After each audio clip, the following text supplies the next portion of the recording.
3,04,000 కోట్లతో బడ్జెట్ తయారైంది. ప్రస్తుతం మనతో పాటు తెలంగాణ తొలి ఆర్థిక మంత్రి ఈటల రాజేందర్ గారు ఫోన్ లైన్ లో సిద్ధంగా ఉన్నారు.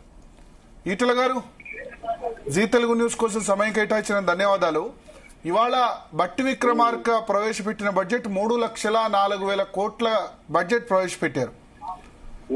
సో ప్రియారిటీస్ చూసుకుంటే గనక యంగ్ ఇండియా స్కూల్స్ ఒకటి తీసుకొస్తామన్నారు, స్కిల్ డెవలప్మెంట్ అని చెప్పారు, ఇరిగేషన్ కి 23,000 కోట్లు పెట్టారు, ఎస్సీ వెల్ఫేర్ కు 40,000 కోట్ల బడ్జెట్ కేటాయించారు.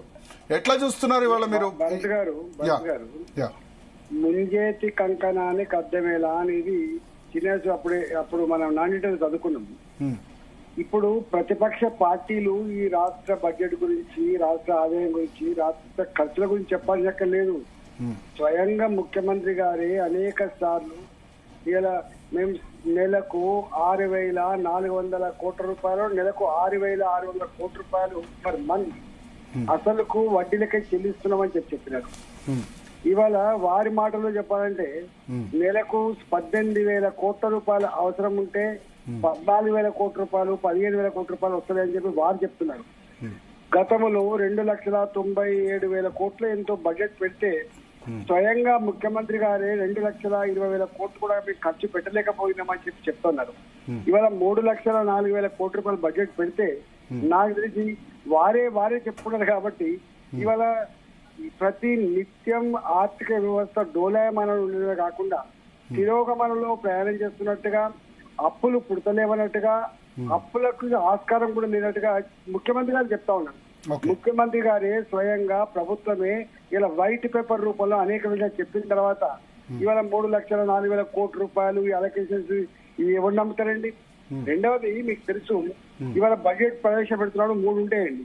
ఒకటేమో ఇప్పుడు ప్రొజెక్టెడ్ బడ్జెట్ 2025-26 సంబంధించిన ప్రొజెక్టెడ్ బడ్జెట్, 2024-25 రివైజ్డ్ బడ్జెట్ ఉంటుంది.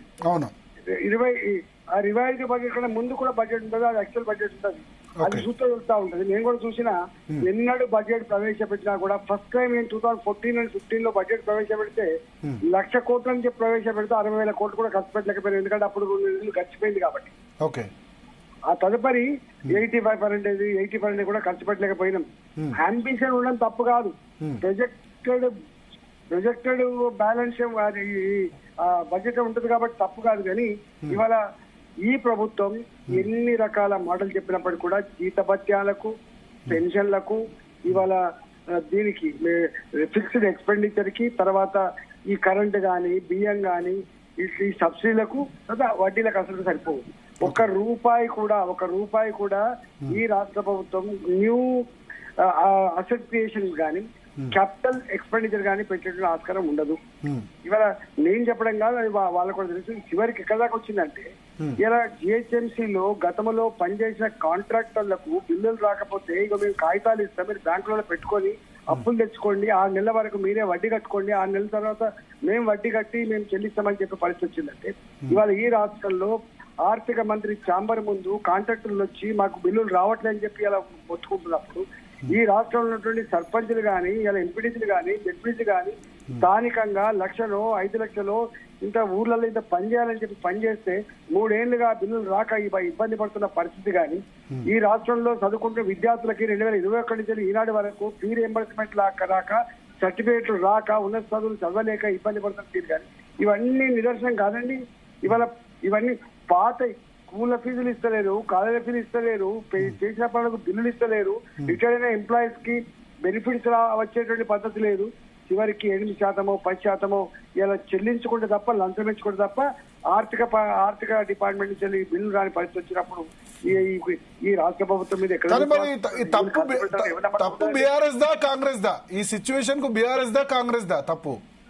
ఇవాళ ఒక్క మాట చెప్పనా, 2018లో నేను ఆర్థిక మంత్రి చివరి బడ్జెట్ అప్పుడే నేను చెప్పిన అదనంగా 5,000 కోట్ల రూపాయలు సంవత్సరానికి ఖర్చు పెట్టే ఆస్కారం లేదు. అలవి కానీ హామీలు ఇవ్వద్దు, ప్రజలు మోసం చేయొద్దు.